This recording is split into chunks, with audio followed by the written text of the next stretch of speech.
There's a good chance you've heard of the ancient mythical cities Sodom and Gomorrah. It's because Sodom and Gomorrah show up in all sorts of anti-homosexual rhetoric. The Westboro Baptist Church, who hold up signs saying God hates fags, also hold up signs asking, why did God destroy Sodom? We call anal sex between men sodomy and gay men sodomites. Sodom gets so much attention because of a particular way of reading a story in Genesis. Ask a street preacher what happened and this is the story you'll get. God sent two angels in the form of men to Abraham's nephew Lot, who lived in Sodom. All the men of Sodom showed up wanting to have sex with Lot's visitors. Lot, being a good host, offered his two virgin daughters to the mob in their place, but the crowd refused because apparently gay. So the two men revealed themselves as angels, blinded the crowd, and helped Lot, his daughters, and his wife out of Sodom. Well, I mean, they killed his wife, but to be fair, she did look at them. And then they rained down fire on Sodom and 3 other cities, including Gomorrah, killing every wicked man. For homophobic readers of Genesis, the fact that God kills every man, woman, baby, and puppy dog demonstrates that gay people are dangerous. After 3,000 people died on 9/11 in an attack by fundamentalist Muslims, fundamentalist Christian preachers Jerry Falwell and Pat Robertson appeared on the 700 Club together. Falwell put the blame on abortionists and the feminists and the gays and the lesbians who are trying to make that an alternative lifestyle. I point the finger in their face and say, you helped this happen. How are the gays and the lesbians responsible when Falwell and Robertson agree with the terrorists that gay people are a scourge to society? Well, 20 years earlier, Falwell wrote about gay people at his rallies. It sounds a great deal like Sodom and Gomorrah.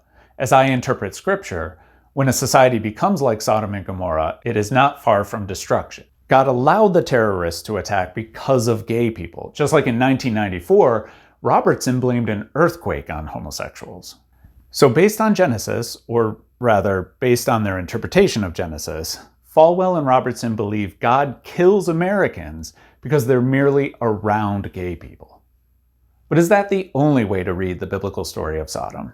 Let's ask some critical questions in this episode of Sounds Like BS, Sodom and Gomorrah.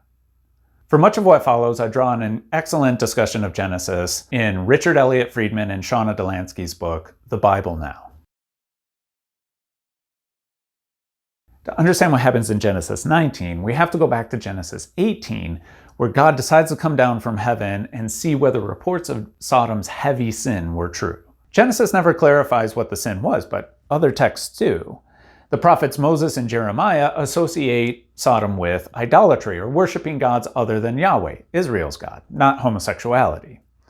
Jeremiah does mention adultery one time, which is at least a sexual sin, but 1, adultery is exclusively a heterosexual sin in the Bible, a man's sexual activity with another man's wife. And 2, adultery is a frequent metaphor for idolatry, sort of cheating on Yahweh with other gods. So he may just mean idolatry again. The prophet Isaiah accuses Israel of acting like Sodom for being too scrupulously religious inside the temple and then acting immorally outside the temple, sort of like modern-day Sunday Christians. Their hands are full of blood, and they must learn to do good, seek justice, rescue the oppressed, defend the orphan, plead for the widow. Since the orphan and widow are symbols of poverty, Isaiah complains that they don't care for the poor, only for their own religious righteousness, and God condemns them. Other books also associate Sodom with mistreatment of the poor, and Ezekiel pretty much states it outright. This was the guilt of Sodom, your sister. She and her daughter had pride, excess of food, and abundant rest, but did not strengthen the hand of the poor and needy. So that settles it, yeah? Sodom was idolatrous, had too much pride, too much food, did not care for the poor and the needy. None of them associate Sodom with sexual sins, only social ones. What about the New Testament? Christian homophobes give the New Testament as much authority as the Hebrew Bible, so maybe the New Testament associates Sodom with homosexuality. In the Gospels, Jesus sends the apostles out 2 by 2, like the 2 angels. And he says to leave any city that doesn't welcome them. It will be more tolerable in the land of Sodom and Gomorrah than for that city on the day of judgment. Again, nothing sexual. So being rude to strangers? Well, there's a bit more to it than that. In Revelation, the heavenly Christ sends 2 witnesses, just like the 2 angels. And the two are killed and their bodies left to rot in the streets of the great city that is spiritually called Sodom in Egypt. So the author thinks of Sodom when God sends two figures, just like the two angels, and they are violently killed, underlining the grave threat posed by the Sodomites. So Sodom reacts violently to strangers. Got it. Agents smashed his window and dragged him out. Two letters do associate Sodom with sexual impropriety, and as we've already seen, homophobes associate that impropriety with general homosexuality. But this basically stems from a misleading translation. What does Jude 6-7 actually say? And the angels who did not keep their own position, but left their proper dwelling, he has kept them in eternal chains and deepest darkness for the judgment of the great day. Likewise, Sodom and Gomorrah and the surrounding cities, which, in the same manner as they, indulged in sexual immorality and pursued unnatural lust, serve as an example by undergoing a punishment of eternal fire. Sodomites indulged in sexual immorality and pursued unnatural lust. That's gotta mean homosexuality, right? Not exactly. The verb translated as indulged in sexual immorality more often signifies prostitution, literally or metaphorically, not consensual sex between two men.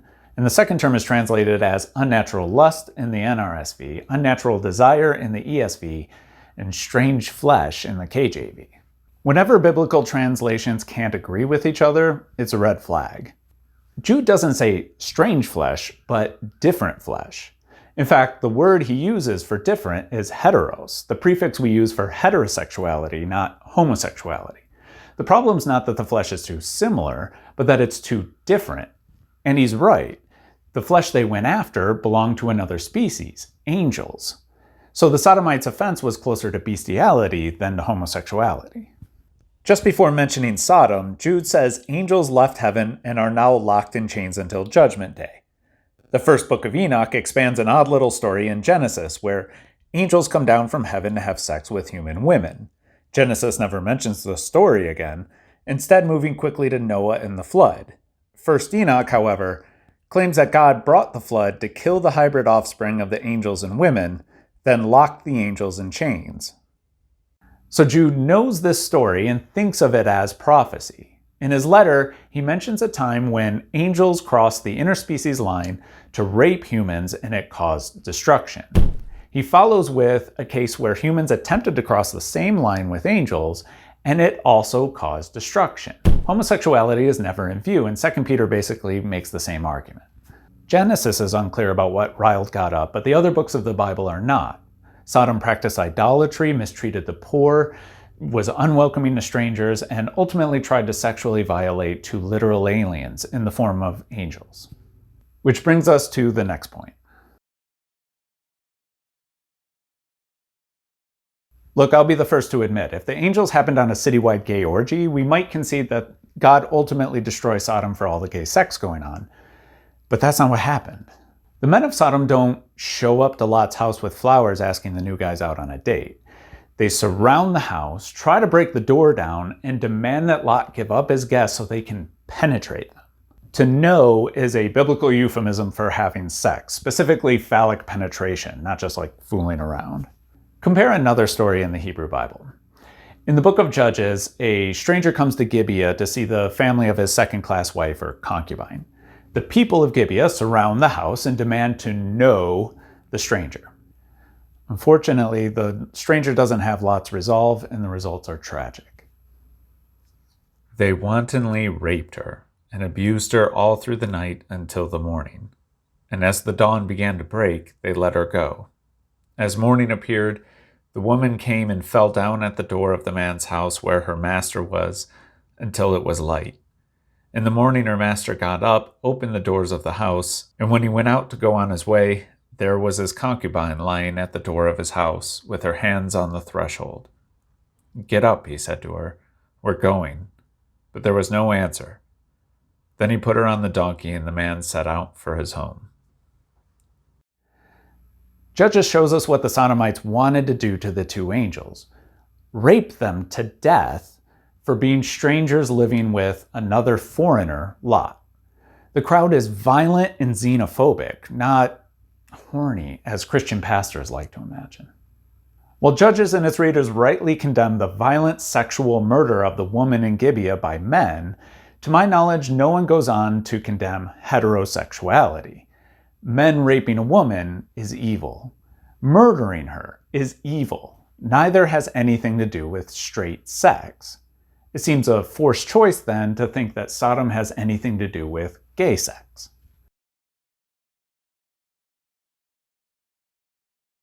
In homophobic retellings, a key sign of the crowd's homosexuality is the fact that they don't want to rape Lot's daughters.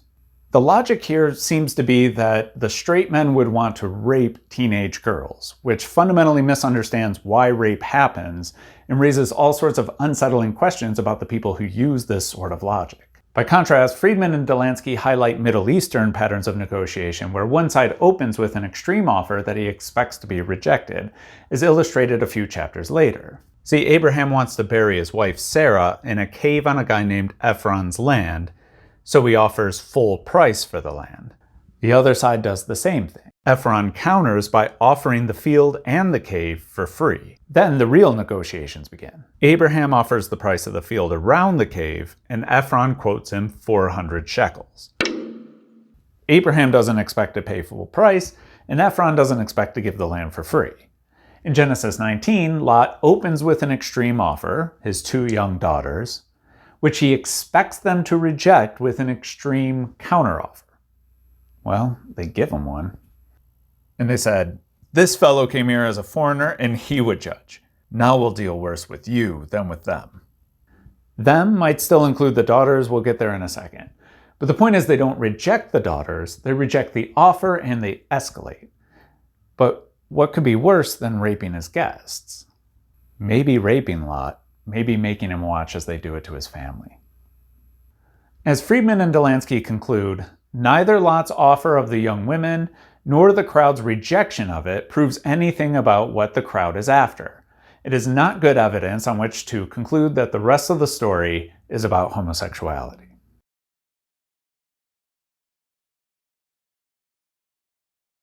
When you read English translations of Genesis 19, there's a lot of references to the men outside of Lot's house and in. Now, men is obviously metaphorical when talking about the angels, and it's ambiguous when talking about the crowd outside. See, Hebrew is a gendered language, like modern French, where all women groups are elle, but both all male groups and mixed groups are the masculine il. Regarding anashim in Hebrew, Friedman and Delansky claim the most cautious statement would be it might mean just men, and it might mean people. We do not know. At any rate, both young and old, all the people to the last one, show up to go down a gang rape. This includes women, so the crowd dynamics are not exclusively homosocial, and it demonstrates that all the people of Sodom were wicked. In order to read Genesis 19 as a story about how God hates gay people, you have to choose to ignore all the other biblical texts crediting Sodom's destruction to other non-sexual sins, which is a strange choice for Bible-reverent Christians and Jews to make. Confuse fatal gang rape with dating, confuse the desire to violently rape with sexual attraction, which is not how rape works, understand the counteroffer of the crowd as a rejection of raping 2 women, reflecting sexual desire rather than a desire to violently assault 2 strangers, and opt to hear a word that may refer to a mixed crowd as referring to a whole society full of men, which is a very strange scenario that no other biblical text thinks is worth mentioning. In other words, it takes a lot of work on your part to get to such an interpretation. So why have these become the dominant choices made by Christian interpreters of Genesis? If biblical writers didn't read Genesis this way, when did Jewish and Christian readers start? We can begin with a book by the Jewish philosopher Philo, who lived around the same time as Jesus. Philo reads the story allegorically, with the 5 cities representing the 5 senses, the instruments of pleasure. Zoar, the one city to survive God's destruction, represents sight, the most philosophical of the senses, while the rest of them burn up with passion. This is the philosophical truth of Genesis 19, according to Philo. But that reading is for the educated. His earlier reading for the masses reflects more of the choices that we see today. Here, the Sodomites got too wealthy, ate too much food, and started to have unlawful sex. For not only did they spoil each other's marriages in their madness for women, but also men were mounted on men, the active ones having no regard for the nature shared with the passive ones. Philo imagines this bisexual hedonism climaxing in a sort of conservative fever dream.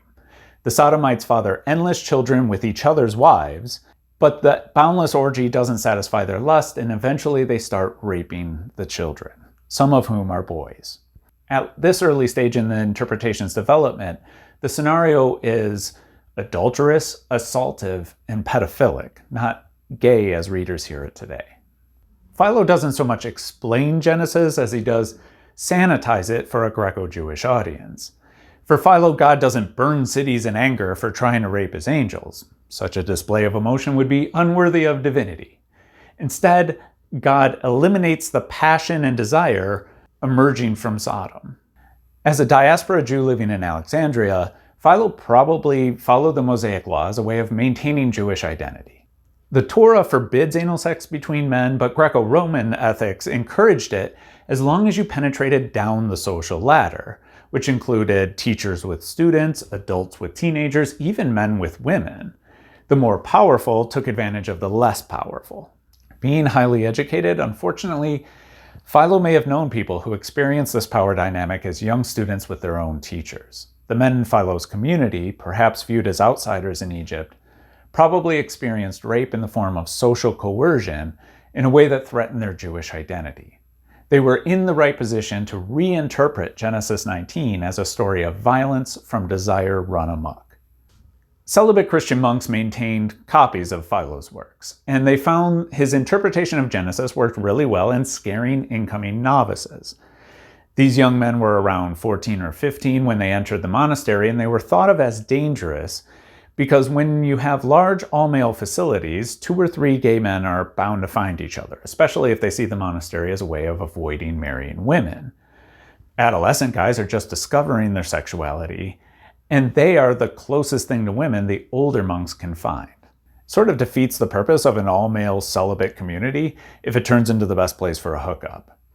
A story about God's anger toward gay men and the danger they pose to others in their community becomes a useful tool to scare teenagers as they enter the monastery. By the 11th century, a whole millennium later, Peter Damian finally coins the term sodomy to refer either to masturbation or some sort of sex between men. The interpretation grows from there, and today it's difficult for many Christians and Jews to perceive all the choices they have to make in order to get the story to be about God-hating gay men, and gay women for that matter. But there are other choices you can make. At one level, we have an ancient story where people try to rape 2 gods and the chief god rains hellfire down on them, but I don't know if that resonates. At another level, though, we have a story where a city threatens violence against a foreigner and his foreign guests because they are aliens, and it enrages God. That may be a story we need to hear right now.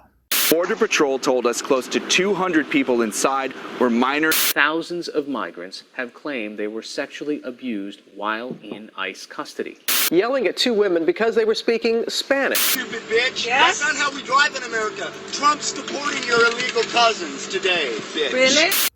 Of course, most people will continue to read Genesis 19 as a story about this instead. But there are no passive readings of the Bible. These readers have to make many choices, not all of them sound, in order to get here. And so we have the right to ask, why are they willing to work so hard to get the Bible to have a story about how God kills gay people?